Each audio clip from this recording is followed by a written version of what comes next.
Swayam Prabha. Digital India. Educated India.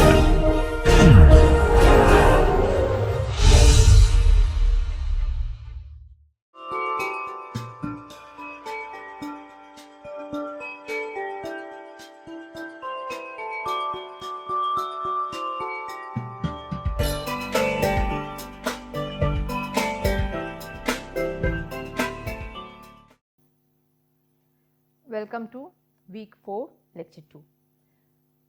So, when we started this course, we had, if you remember, defined the vulnerable population, and there we had told that vulnerable population mean people with disability. Definitely they are very important part, and till now we had been talking about them at large. But now this lecture and the next lecture, we will be focusing on the two very important category of vulnerable population who do not fall under the disabled person with disability, but they are the elderly people and children. So, this lecture will focus on age friendly cities. Now, why do we need this?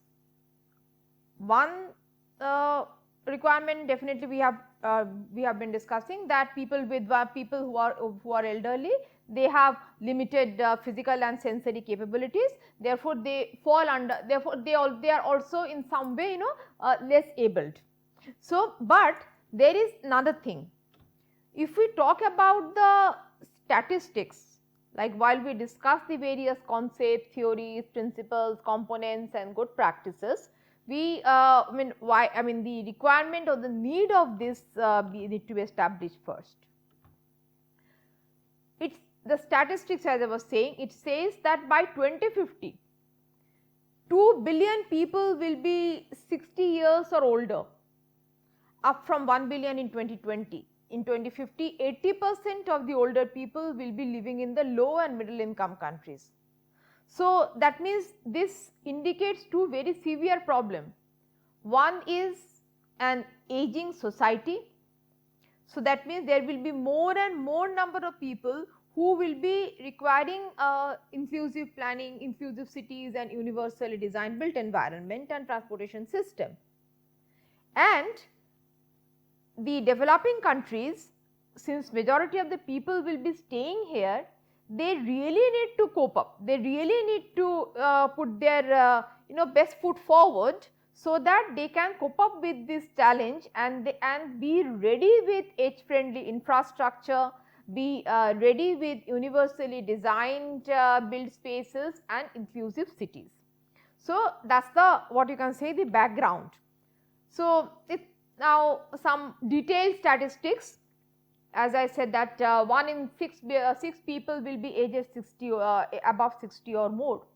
So, you can understand that how important this issue is.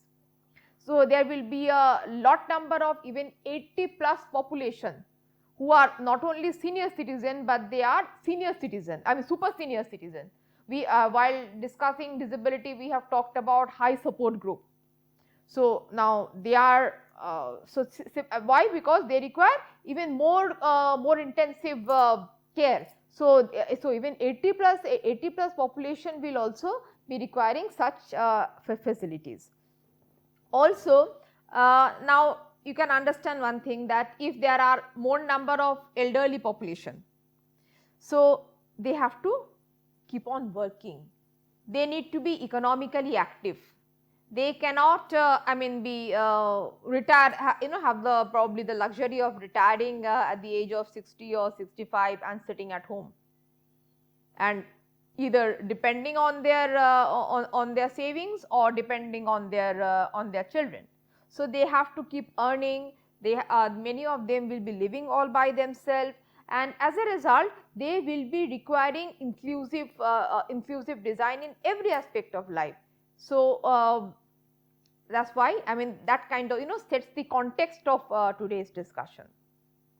It will everything, that the workforce dynamics, the pension system, the caregiving demands, who is going to look after whom if you have a large number of people who are 60 plus.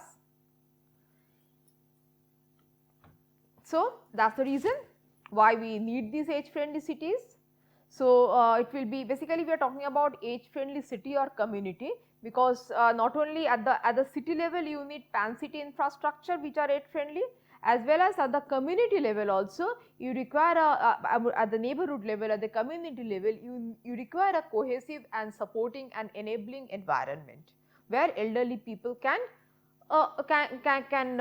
perform all their basic facilities with dignity, can engage in active lifestyle and various other civic, social, economical as well as cultural participation. Also, I mean, this will kind of strengthen the intergenerational solidarity and social connection, because if more people come out, more people interact, definitely there will be transgenerational interaction, and that also will help the elderly people also, because that will act as an automatic support system for the elderly who is at a higher risk maybe. So, that means, so this is the overall scenario that we are looking forward to. Now, if you see that what are the focus areas of WHO, World Health Organization. Now, 2021-30 is being declared as the United Nations Decade of Healthy Aging. So, that means you age well. It talks about multi-sectoral collaboration, because the government can have policies, but it is the public as well as the private service providers who have to have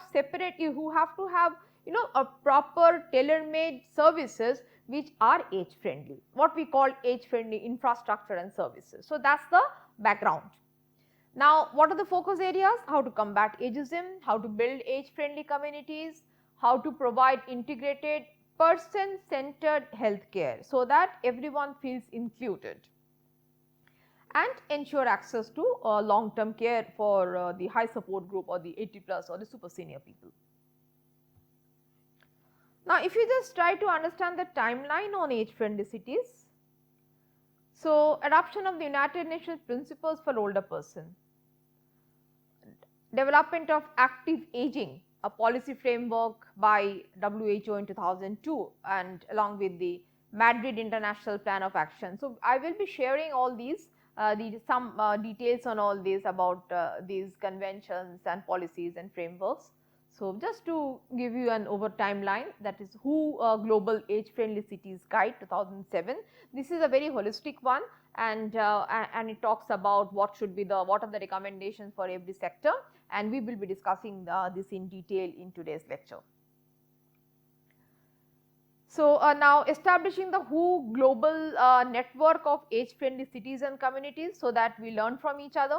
We have a few good practices in this lecture compiled, and conferences on age friendly cities.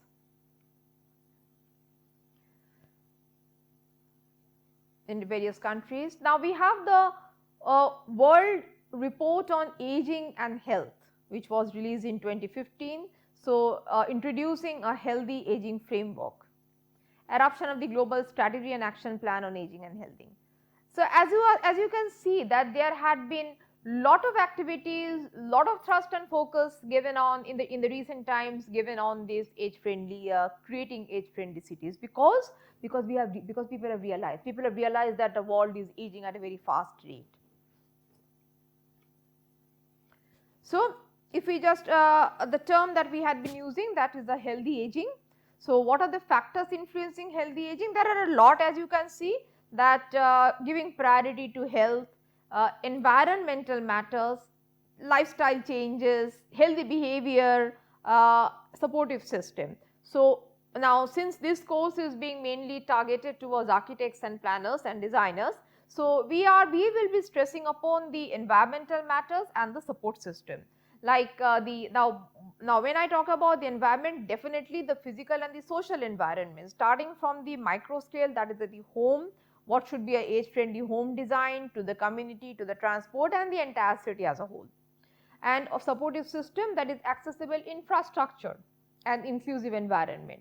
Say a telecalling facility, I mean a telehealthcare, telephone healthcare facilities, or maybe a door to door waste collection system. So these are all infrastructure which help the elderly people living in a city, or particularly living alone in a city. Think about an elderly couple who might be living all by themselves in a metropolitan city. So they would be, even if they simply need a plumber to just do some basic maintenance in their toilets, I mean, that might be a challenge for them.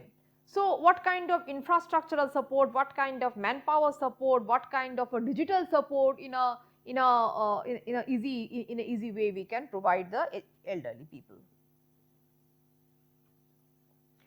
Yeah, so this is the 2007 guideline, which is the global age friendly cities. So we'll just go through that, what are the aspects which these have touched upon.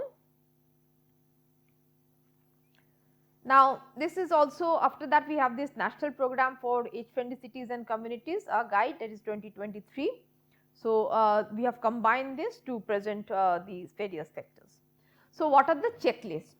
Now when we have done the audit checklist for the accessible for people with disability, we have discussed that in large, and we have seen that harmonized guideline, how it talks about the various aspects, various zones like this. So this is a checklist in which, and mainly what you can see, this is at a city level. So the first, environment. City is clean with enforced regulations, limited noise level and unpleasant or harmful odors in public places. Now this is very important because many elderly people might be having respiratory disease. They might be having they might be very sensitive towards loud noise. Say an elderly person with cardiac problem, sudden loud noise, I mean this repeated high pitched noise might be very detrimental to his or her health. Unpleasant or harmful odor in public places. So these are very particularly important for people with elderly. Next you have the green spaces and the walkways. So now you have to have, because again if we want to have elderly people coming out of their home and interacting, you have to have well maintained and safe green spaces with adequate shelter, toilet facilities. I mean that's this frequent requirement to go to the toilet is a very elderly behavior. So you need to have adequate number of toilet facilities. Many people will not go out, will not want to go out because in case they do not find accessible, clean, safe toilet. And also they have limited walking capacity. Maybe they require a sitting place after every 50 to 100 meters. So the seating that can be easily accessed are to be there. Pedestrian friendly walkway, free from any obstruction, free from any encroachment, smooth surface where they will not trip over, and also have other facilities. Outdoor seating, be in park, transport stops, public spaces and spaced at regular interval. Then you would be having the pavements are well maintained, smooth, level, non-slip and wide enough to accommodate wheelchairs, low curbs and also free from obstruction. The roads, yes, road crossing is very important. So proper crossing mechanism, lights, safety lights, age friendly vehicles. Now vehicles which are accessible with floors, low floor buses, low steps and proper seats. Clear signage indicating that, because they also have started developing maybe cataract. Some might be having advanced cataract, some might be having blurred vision or any such thing. So proper clear signage with good contrast. Public toilets and other services. So the services need to be clustered because so that they can find everything what they need at one place. Also customer service arrangement in case that is help booths and all. Community and healthcare. Now we have hospitals, we have various categories and various scale of healthcare facilities. But what is important is that healthcare at an accessible, within an accessible distance at community level. For every single thing, if someone is to go to the OPD of a multi-speciality hospital, that might be not that might be really challenging. Not only not only physically reaching that multi-speciality hospital, but also the scale, the enormous scale might scare them off.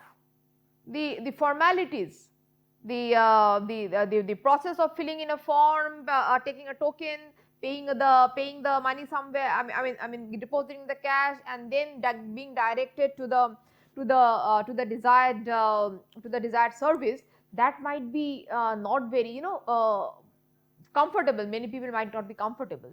So healthcare facilities, what we say PHCC, I mean earlier we used to have doctor's clinic at every maybe street corner, which can give basic treatment, at least preventive care, better I mean this respite care and all these things. Some home diagnostic facilities. So services easily accessible at convenient location for older people. Now this is a part of city planning. So whenever we are doing the land use planning, whenever we are going for the action area plan, it is required to provide these these are actually age friendly infrastructure. To provide this age friendly infrastructure within the residential areas, that is important, so that people can access this without even independently. They do not I mean if they want to go to a distant multi-speciality hospital which might be located at another part of the city, they will be dependent on others, but for this they can independently go. So that is a part of the city planning exercise. And of course affordable with financial support, because with age people might be, if they are say a pensioner, so they might be having limited financial means. So so the healthcare should be affordable. And also another very important thing is they should be educated about the availability of the health services, so that they know where to go and how to approach. So awareness is very important. As we had been discussing this, I mean from the very first class, that it is important to provide or rather it is important to design and create universally designed built environment and transportation system and inclusive cities, but it is also equally important to make people aware that these services do exist, and to increase the people's reliability, to have people to get people's confidence. Transportation. Now this is similar to what we have done in accessible public transportation. So everything will be similar, but just some additional things what we see: the age friendly driving condition. Say if someone wants to, if the senior citizen he or she wants to drive, then the roads with good lighting, proper signage, so that he is not he or she can find a way while driving, the road quality, convenient age friendly parking zone, drop off zone. So these are for those senior citizen who wants to go for self drive. Yes, I think the yes, the charity begins at home. So this one is the affordable, safe, age friendly housing, support the independent living. So now this is this one is a Sneho Diya, which is a age friendly apartment in New Town, Kolkata. So they have all the units in which all the basic facilities are provided for a single person or for a couple. So that's one category. I mean it's not a really an old age home, but these are what we call is the senior apartment, senior citizen apartment for those who are independent, who can but they want assisted living. I mean it is not that they require 24 by 7 any kind of helper to be with them, but for certain facilities, like for maybe running the chores or for doing the basic maintenance and all, they require some assistance. So this is a new, I mean not new really, an upcoming building typology, that is the assisted senior living. So, what are the basic things? There will be elevators, there will be a wide passage for to enhance the mobility, easy home modification. Like, it is not that now this is one category where people can start living, but generally people what happens, I mean, when someone gets old in their own home, they want to certain modifications. So, what are the home modifications?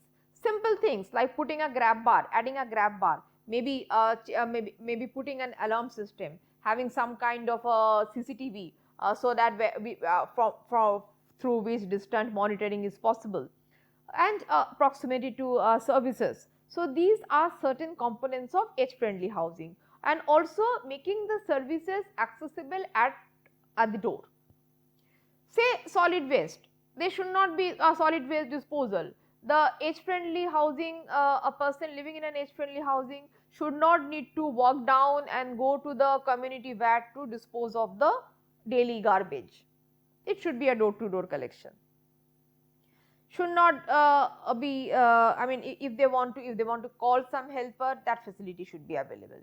So, I mean, this is the basic modifications, because most of our homes are already built and people prefer to, at least in our country, people prefer to stay in their homes. So, what are the basic modifications which can be done?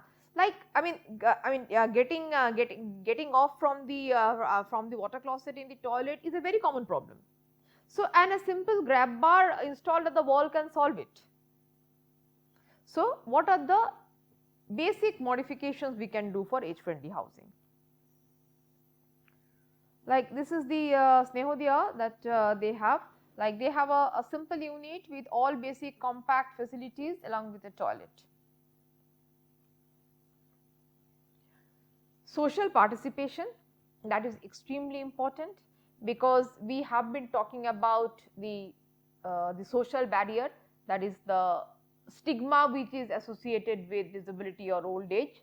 So, whenever so what is required now, of course, they cannot participate in every type of activity, but they definitely can participate in some I mean, activities like as being shown here, some kind of indoor games or some board making games, or something which does not require a lot of physical effort, but they can engage themselves, they can involve themselves in group, as well as they can maybe participate productively and stay happy at the end of the day. Also, so now another question is where to locate this.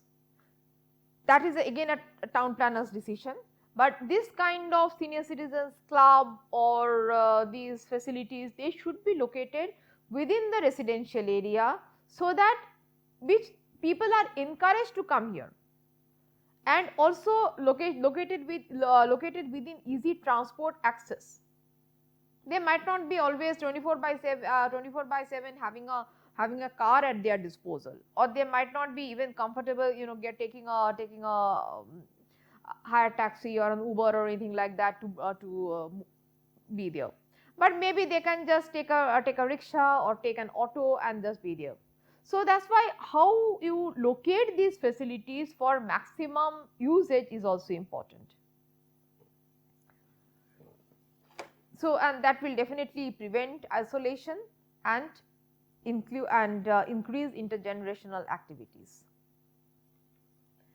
So, outdoor spaces and buildings, greenery,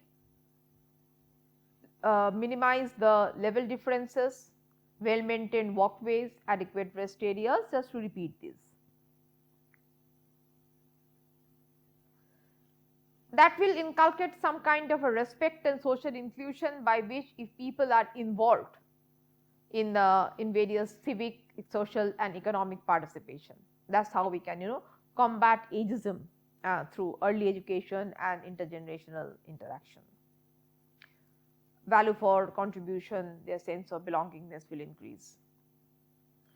And last thing is very maybe I just would like to highlight, these are the behavioral changes. Now, well, an architect has got nothing to do in this maybe, or a space designer cannot change people's behavior directly, but yes, indirectly we can, because if we just create spaces which allow this intergenerational or transgenerational interaction, or just involve people or consult older people in on decisions that affect their lives.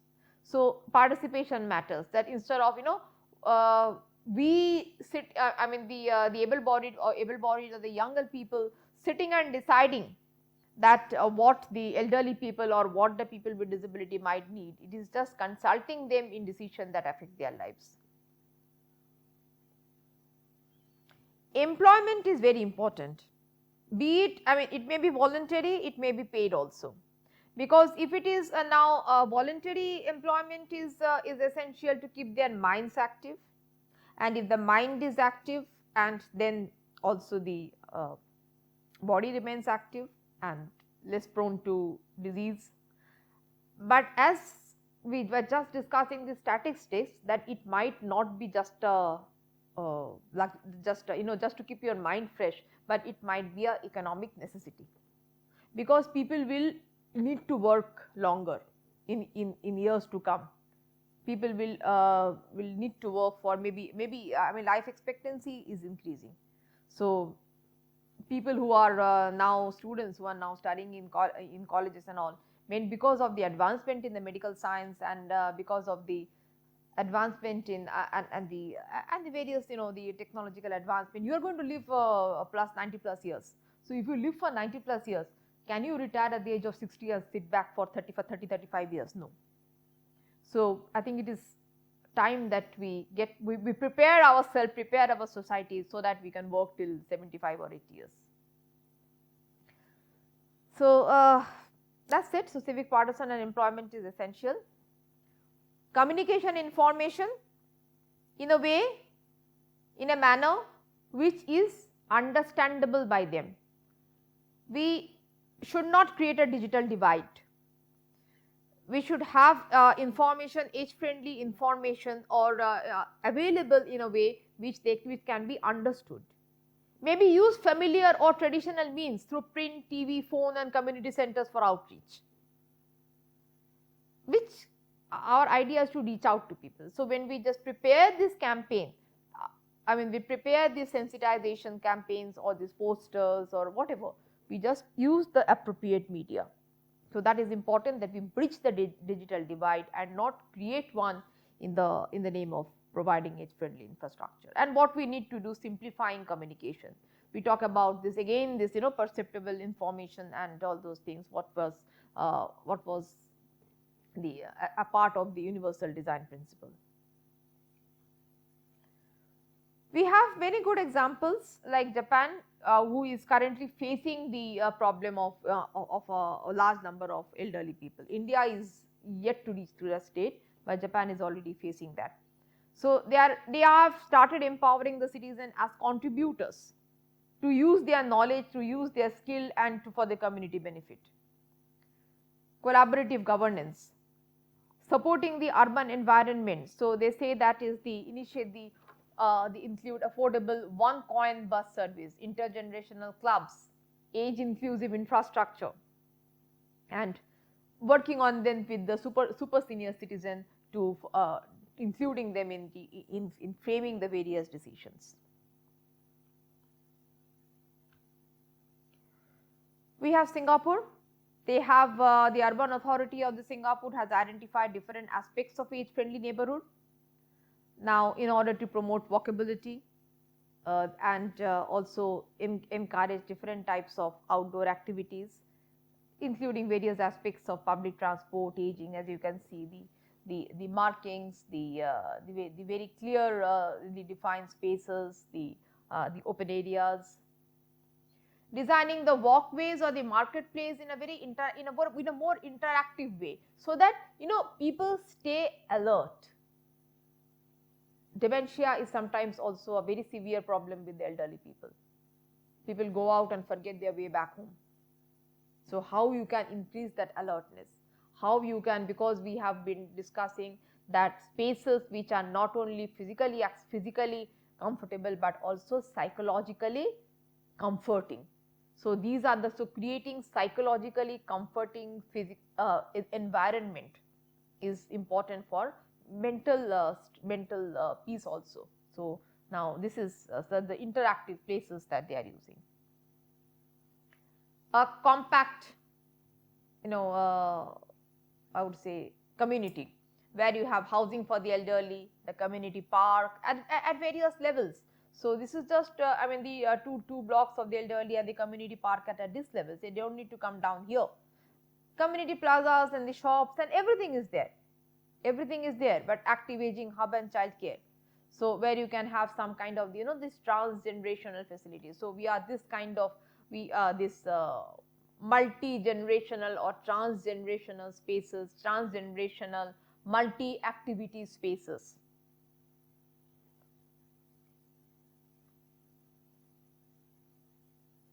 Which definitely will encourage intergenerational interaction.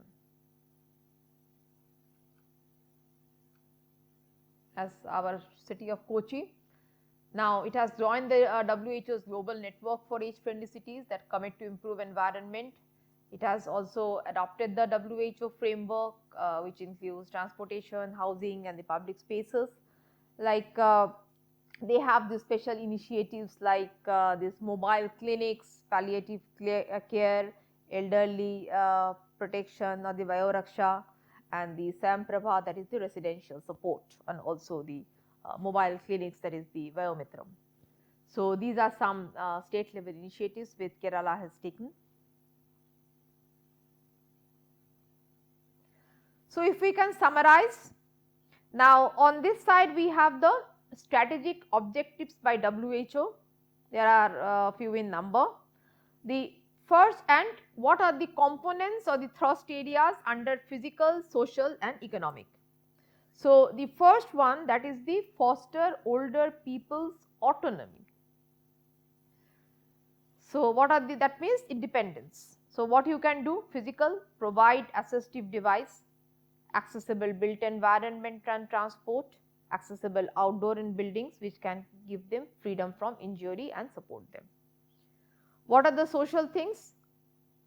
Let them participate, let them have them control over their life, let them be let they live with dignity, integrate them into the society, social inclusion, and of course which move towards the protection of the human right. What do you have? This economic independence, give them financial resources, economic opportunities. There are many suitable tailor-made job opportunities which can be created for people, or for the elderly people who might not be very mobile, but their brain is working. They are active. They are active. They are thinkers. They can advise. They can guide people. They can just use their experience for problem solving. So rightfully or employing them, engaging them in economic activities, of course in exchange of honorarium or remuneration.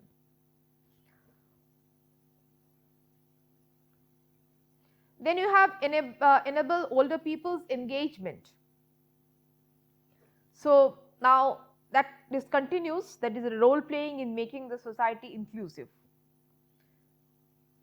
What are the specific role or that they can perform in the society? Maybe storytelling, maybe having designing spaces, physical spaces within our indoor as well as outdoor, where we can have storytelling sessions, mentoring the peers and the youngsters. And economically, they can have the economic contribution to the family. Also, one thing we are forgetting, that they also act as consumers and workers. I mean, say these people, many of them have done a lot of saving, they have time, so they want to enjoy the world now. But they require a place which is accessible so that they can go out and enjoy. They require a restaurant which is accessible. They require a movie theater where they can sit and comfortably get in and come out without being pushed. They require a tourism destination where they can travel comfortably. They require a comfortable vehicle, a comfortable public vehicle to travel. So definitely it is not that they are only at the receiving end. They can contribute to the economy as consumers, provided that these facilities are made accessible. They have the opportunity to also continually build and maintain the skills, And last one, that is the multi-sectoral action. So, this talks about again basically I mean the spaces, as we just saw the Singapore example, spaces which can cater to the diverse age groups at one place. So, that is one is something which is from the designer aspect. So, which enhances the social protection system, provides a supportive community, and definitely there will be a economic turnover as well. So, everything is finally comes to the having some kind of what we say the when we discuss about the this child friendly cities also, then we will discuss a few aspects, and then we will see that there are many many points of convergence of the child friendly city and age friendly city. So, there are many common points. So, some of the resources which we have references which we have used. So, thank you.